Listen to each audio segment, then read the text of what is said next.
The map is Belshire Beach. The players are Slayers Alicia versus Rox's Pomy.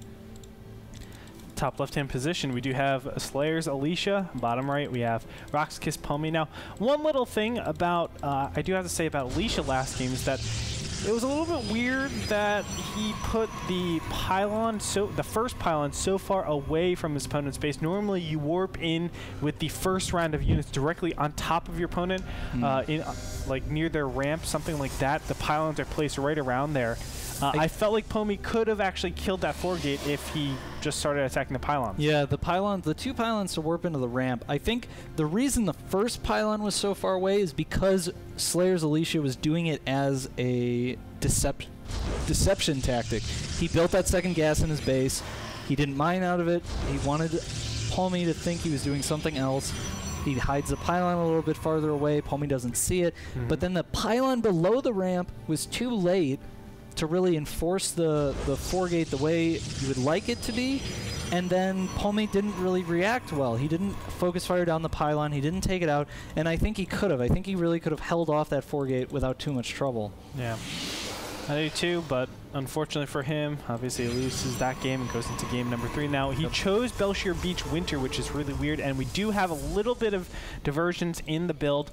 Alicia went for the 12 gateway. He put down the gateway before actually using up the chrono boost, whereas Pomy did the opposite. He uses 2 chrono boosts, and then he puts down the gateway. So he will have a faster cybernetics core, and because of that, a faster warp gate. But let's talk a little bit about Belshire Beach Winter, because it basically says we're going to see 4-gate almost, you know, probably 90% of the time. Because there's no ramp into the main. So it's a little strange that Pomy has spent so much energy already on his chrono boost.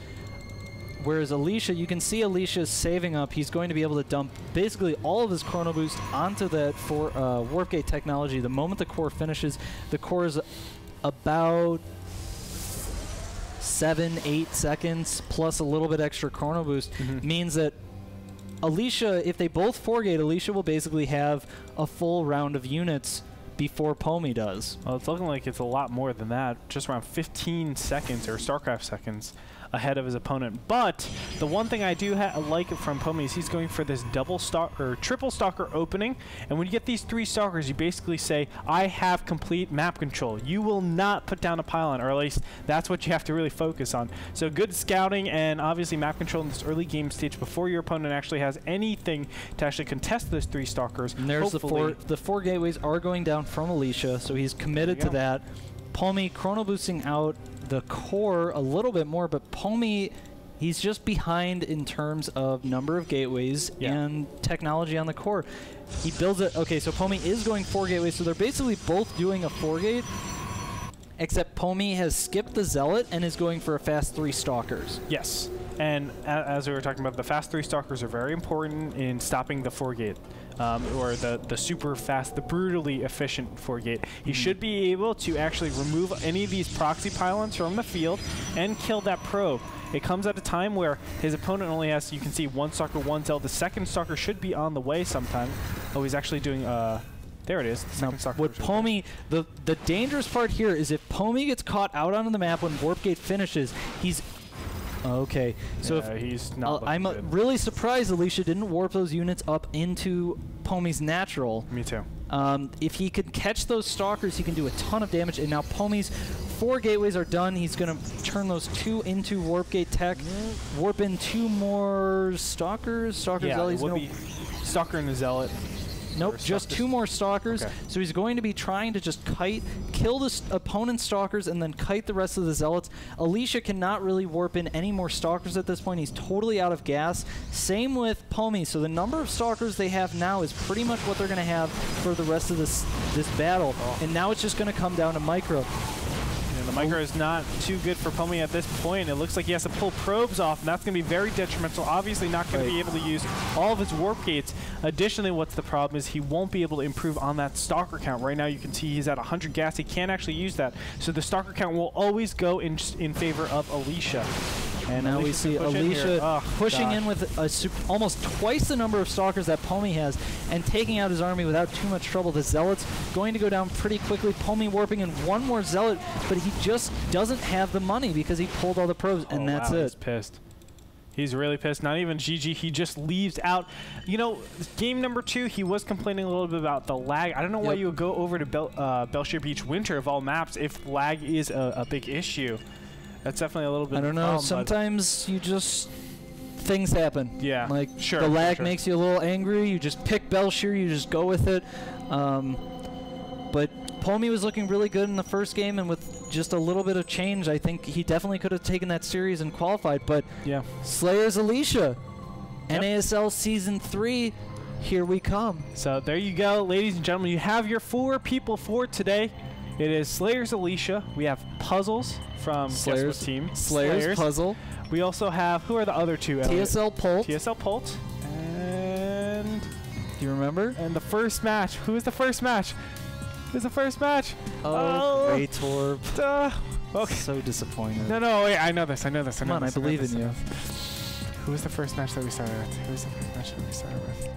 was a ZVZ. When did we watch a ZVZ? Was it a ZVZ? What are you talking about? Oh, Nama against... Oh, yeah, Nama against... God, why can't I think it was a TVT? It was originally, remember you were complaining about a ZVZ to start off? No. And then it switched to a TVT. It was Nama versus Ryung. Slayer's Ryung, Slayer's Puzzle, Polt, TSL Polt, and Alicia. And Slayer's Alicia. So Slayer's actually takes 3 of the 4 slots today. And no foreigners make it. TT. Another sad day. Anyway, ladies and gentlemen, that is your 4 for today. Tomorrow we'll have another 4 where at least 1 foreigner will come on top. Either Delphi or Stefano is going to advance on. But after that, we have 3 other Koreans that that can make their mark in NASL Season 3 qualifiers. But we'll go ahead and see that. Definitely tune into that. It's going to be the same time, 11 a.m. PST. That's where everything goes down. Yep. And it's going to go downtown pretty hard. And those 4 matches tomorrow, we have Stefano versus Delphi, a ZVZ, TSL Revival versus Slayer's Gonzi. That's going to be another sick TVZ. Additionally, we have Liquid Zenio versus Abwehr. Be another nice one. Abwehr, a Russian player. Fnatic Alive versus Bling. I would love to see Alive play some more. He has been looking so good recently.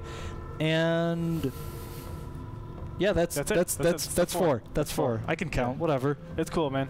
But yeah, that being said, definitely tune into that tomorrow at 11 a.m. PST. I'm sorry, I don't know the conversions offhand. I know that's 2 p.m. EST. Oh, nice. Good work. CET would be, that's +5 then, so 7 p.m. CET, like Europe time? Yeah. It's more than... yeah, it's +8 from here. +8, right? I don't know. Okay. It's sometime in the afternoon in Europe. I think it's 7 p.m. CET, and then Korean time. I'm not even going to go into it. But anyway, definitely check us out. Malaysia. I know Malaysian time. It's... so anyways, you should definitely follow me on Twitter. I'm Cole QXC, Complexity. That's my Twitter, Cole QXC. You can follow me on Twitter. I'm Gretorp. You can also follow me on Facebook. I'm Gretorp TV. It's 2 a.m. Malaysian time. I don't know what Malaysian time is. I'm impressed. MST. And definitely also follow NASL. It's NASL TV. NASL TV on Twitter. Yep. We want to thank our sponsors for today. Of course, it's Azo Monitors, iBuyPower Computers. You can see those lovely computers on the sides over there. Also, we want to thank Kingston HyperX, Cooler Master, and last but not least, Beyond Gaming. Now, speaking of Beyond Gaming, let's go ahead and look at their desktop app that you can check out. If you're interested, it's a great way at actually allowing your friends to see your replays and vice versa. You can go over to beyondgaming.com/page/BG link. So check it out. Also, don't forget about that Azo giveaway. The Azo giveaway, of course, that beautiful monitor signed by all of your favorite players in the StarCraft 2 community. Yep, check it out at facebook.com/AzoUSA, twitter.com/AzoUSA. You can be in the running if you go and like them. Anyway, that should do it for today, QXC. Thanks, man. It's been fun. Man. We're going to be broadcasting tonight, of course, the NASTL, so definitely stay tuned for that. That's going to go down 6 p.m. PST, and don't forget about the Sunday show match that will be going down directly after the NASTL. Sunday. Yeah, I said Sunday, right? I said Sunday. Anyway, that's going to do it for today. Thanks, guys, and we will catch you mañana.